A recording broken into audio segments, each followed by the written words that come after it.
Chelsea boots are pretty popular with the work boot world because of their ease and comfort, but they're all cemented foam-based boots. And there's plenty of Goodyear welted boots out there that are a Chelsea boot, but there's really no hardworking, traditionally made, heavy-duty work Chelseas made in a traditional way until today, when Nicks released what they're calling the Blundstone Killer, or just their Chelsea boot.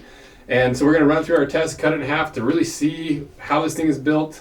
Is it as durable as all the rest of the Nicks boots? And is it really the Blundstone Killer? And thanks to Nicks for sponsoring this video and sending us these boots to cut in half. So what are we comparing that Nicks boot to? Well, we've got three work Chelseas that we've reviewed on the channel before. We've got the Redback, one of my personal favorites, the Blundstones that we've reviewed a couple different variations, and an Ariat work Chelsea. And all three of these are a cemented foam-based work Chelsea, and they're all about half the price of the Nicks. So it's kind of like comparing apples to oranges because of how different these boots are, but they're all Chelseas. So throughout the video, we're going to go through the trade-offs of the different styles of construction to make this as informative and as fair as possible. So actually I can leave these up here. So first let's go through the leather. So this is Nicks rough out work leather. It's a chrome tan leather, and it is some thick leather. It is not for the faint of heart. And to put that in perspective, Blundstones are around 2 millimeters thick. The Ariats are right around 2 millimeters as well. The Redbacks are a little bit thicker at 2.5, but Nicks tops the scale at 3 to 3.5 millimeters thick on just the leather alone. And we did a puncture test on all these leathers to see if you actually do get some extra durability and protection from that thick of a leather. Well, the Blundstones, it took 35 pounds, the Ariat took 80 pounds, the Redbacks took 175 pounds, but the Nicks took nearly 200 pounds to puncture through. So with the Nicks, you get a much more durable leather that's going to last a lot longer and protect you more, but the trade-off is it's going to be harder to break in, and it's going to be a little bit heavier and more stiff around your foot. Next, if we look at the insole, all three of the foam Chelseas have a fiberboard insole, and some of them have inserts and different layers on top, but the actual lasting material is fiberboard. It doesn't last as long, but it does break in faster, and since the majority of people aren't having these boots resoled, it's okay that it's fiberboard. But the benefits of leather, like we see in Nicks boots where they have a really thick slab of veg tan underneath your foot, that leather compresses and breaks into the shape of your foot until you have a perfect footprint inside of your boot that makes the boots more comfortable, makes them more form fit, makes them more supportive, and makes it significantly easier and more efficient to resole because the leather is so much stronger than the fiberboard that's in the foam Chelseas. But the big trade-off with a big slab of leather for your insole is it's a little bit harder underfoot, and it takes forever to break into the shape of your foot. Next, if we look at the midsoles of these boots, well, all of the foam Chelseas are clearly all just a bunch of foam throughout the midsole, which gives it its comfort and its squish, and why people really love working in this style of boot. Well, the Nicks don't have any foam in their sole construction. The Nicks have a really thick 11 iron leather midsole, and then they also have a really thick 8 iron rubber midsole. So that's going to give you a lot more stability underfoot. It's going to give you more layers to compress to the shape of your foot, to give you that formed foot. But the trade-off is you don't have nearly as much squishy, soft foam underneath your foot, and so they're not going to be quite as comfortable standing around on like hard concrete all day, but you do get that supportiveness and the strength of all those layers. But another trade-off too is they're just not as flexible. Like these really heavy-duty boots, they take a while for them to become even remotely flexible, and they'll just never be quite as flexible as a foam-based boot. And maybe the biggest benefit of the way that Nicks does it is you have all that built-up arch support that you just can't really get in a foam boot. Because they have that leather insole, they have the leather shank that builds up the arch, they have that leather midsole, and then they also have that rubber midsole. And so you lose a little bit of comfort for the support. And then if we look at the outsoles, all the foam Chelseas are either rubber or a TPU, some sort of thin skin on top of that really thick foam midsole. Versus the Nicks, this particular pair of Nicks has that V100 outsole that a lot of people really like for work because it's really thick lugs, it grips really well, it's super durable, but it is a little bit hard underfoot compared to these foam boots. And Nicks also has other sole options and other last options. Like I really like the wedge sole Chelsea that they came out with. They also have like a more traditional like casual sole, honey Vibram soles, and you can also get on their 55 last with the giant heel. But we wanted to do a puncture test on this to see really how much more protection you get from the V100 outsole compared to these outsoles. Well, the Blundstones, it took 173 pounds to pierce through, I think because of this is their more work Chelsea. The Ariats took 111 pounds, and the Redbacks took 123 pounds. So you might assume that the Nicks going to be a little bit stronger. The Nicks took 382 pounds to pierce through.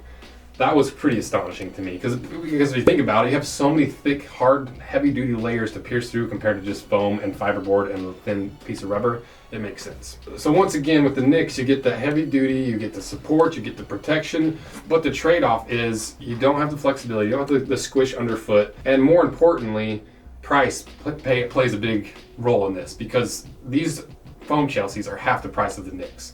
And that kind of brings us to the construction because that's where the biggest difference between these boots really comes from. Like I mentioned like 40 times, the foam Chelseas are all cemented construction and they're usually injection molded with the foam, so it adheres to the upper while the foam is curing. Versus the Nix is their classic 270-degree stitch down construction with the nailed heel. And so the real difference between these styles of constructions are the Nix have mechanical fasteners. The stitching holds all those layers together, the nails and the heel hold all that together, and it also has glue, making it a lot easier to resole and a lot more durable versus the work Chelseas that almost nobody has resoled. Because technically you could take this to a cobbler and they would find a way to resole it, but they're not going to want to do it because it's so much time and energy to sand this down and try to get it to peel away. And for the price of a $200 work Chelsea, to have it resoled for $100 or $120, you might as well just buy a brand new pair of boots. And that's kind of where that disposable work Chelsea with the foam versus the handmade, the resolable Nix boot. Because with the foam Chelseas, you're gonna get one season out of them, and you're gonna have to buy a new pair every 6 months to a year. Versus a Nix boot, you're gonna have to have it resoled every year or two, but you're gonna recoup some of that cost over time, and you get to a point where you're close to breaking even. I still think you're gonna spend a little bit more on a pair of Nix getting them resoled, but you're also paying for the advantages of the support, of the durability, and of that custom footprint inside your boot. So once again, it's a trade-off either way. But the biggest trade-off with this 270-degree stitch-down construction is the weight. How long it takes to actually build these boots, because the wait time is pretty long, and the cost because of how much of this is hand sewn by a person on a sewing machine or a big sole stitcher or hammering every single one of these nails into the heel by hand individually, which is pretty wild. Because if you look at the foam Chelseas, they're just over a pound each versus the weight of the Nix are 3 pounds each. And keep in mind, it does have a steel toe on it, and it's a big lugged sole. And so I also weighed the boot that I really like, their wedge sole Chelsea, and this one is just under 2 pounds. So it kind of splits the difference, but they're a heavy boot. And this specific model has their steel toe, and so we wanted to test their steel toe with our completely ripped off Project Farm shoe smashing guillotine, the Schmiatine.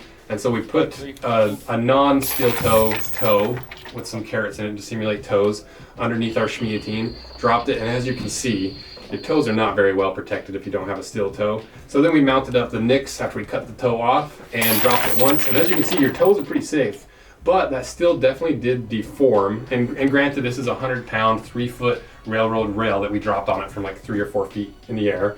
But you at least have one drop of protection, and then on the second drop, it still probably would have protected your toes, but you might have squished a couple, but they're not going to be nearly as damaged as if you didn't have a steel toe. And then the last thing to talk about before we cut it in half is something that I really like what Nix did. And I don't think I've ever seen any other boot manufacturer or Chelsea maker do this. Because if you look at all these Chelseas, you can see the goring is pretty well exposed, which leads to water getting in and can wear out your goring faster. But what Nix has done, they have these little integrated flaps that cover that. And so it gives it a really cool look, and it protects the goring, and it's just going to help with the longevity of your goring if you're really like beating up your boots on the work site.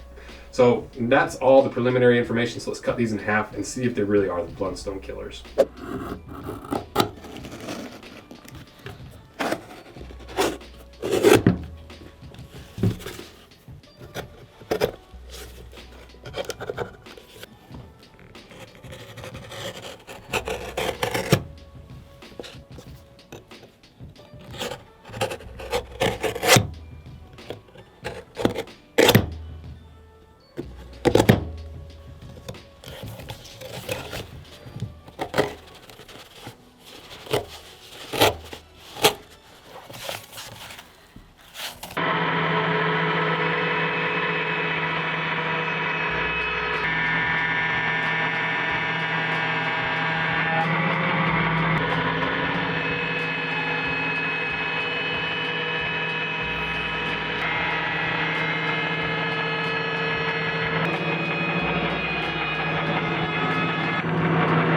Alright, we got it chopped in half.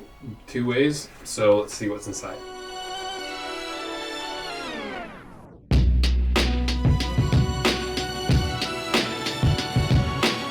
So now you can really see what I was talking about with all the different layers of leather compared to all the foam. So they're very different boots, but you get those different unique attributes based on what's on the inside. So this Nix Chelsea is built in the exact same way that the rest of their boots are built, just the upper is slightly different.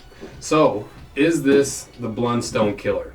So to me, this is pretty clearly the testosterone fueled, steroid injected, beefy boot that we expected from Nix, and I think it's better than the Blundstones in every practical way, except for a few small exceptions. But I think when it comes to designing a Blundstone Killer to make it more durable, more beefy, more protective, more long-lasting, they've done it. Every single layer on the inside of this is an upgraded, more premium material that's going to give you that longevity that Nix is known for over these other foam boots. But it's clearly not without its trade-offs. Like we went through the whole video, like the weight it's pretty heavy boot. It doesn't have quite as much squish, especially compared to the Redbacks. And the price is twice the price of these boots. So are they worth the price? Well, if you look at this boot, they're all handmade in the United States. They're all made on sewing machines that are done by hand, not big automated machines. All the nails are driven in by hand, the leather's skived by hand. It's a very handmade process. You can go watch the whole process of these being made on Nick's channel. I'll put a link to their video below. But it's a pretty labor-intensive process. So comparing that to a boot that's half the price, that has a lot more synthetic materials, a lot more automated processes, it's pretty easy to justify the price of the Nix. But that doesn't mean it's the right boot for you, because some people do want to just have a replaceable, disposable boot that every 6 months or 9 months or whatever, they buy a brand new pair. They don't have to worry about the resole. They got the squish underfoot. While others, they value the high quality materials. They like that support. They like the stableness underfoot. They like all the qualities and the reliability of a Nix boot. And when you go back to have them resoled over and over and over, that's where you really recoup some of that cost, along with the supportive attributes and all the other stuff that we talked about. So there's really no right answer with this. You know, there's just different trade-offs for each, and it depends on what your industry is and what you're looking for and what you value most. And to me, like honestly, like I know it's a sponsored video, but this boot in particular kind of hits that sweet spot, because it kind of rides between the foam Chelseas and the really heavy duty one that we cut apart. It's got that foam outsole. It gives it a little bit lighter weight. It weighs right in between the two of them. It's a little bit more flexible. It doesn't have the really heavy steel toe, so it's a nice combination of the two. And that's what's cool about Nix, is you can customize them and choose and design the boot that fits you best. But I think this was a really interesting video to really get the full landscape of the Chelsea boots. You have to give it up to Nix for really innovating and pushing the envelope while still maintaining a lot of the traditional ways they do things, and being one of the, if not the first, probably the first person to ever make a truly handmade, ultra durable work Chelsea that will live up to any work environment. And I think that's really cool. So let me know what you guys think, and if you have a pair of these, which I doubt you have them, let me know what your experience is in them. And check them out via the link in the description. And thanks again to Nix for sponsoring this video. And just like all the other sponsored videos, if you disagree with anything, let me know in the comments specifically what you disagree with, because it helps improve the channel. It helps me in the ever never-ending attempt to be unbiased. And I enjoy hearing your guys' feedback. So thank you guys. See ya.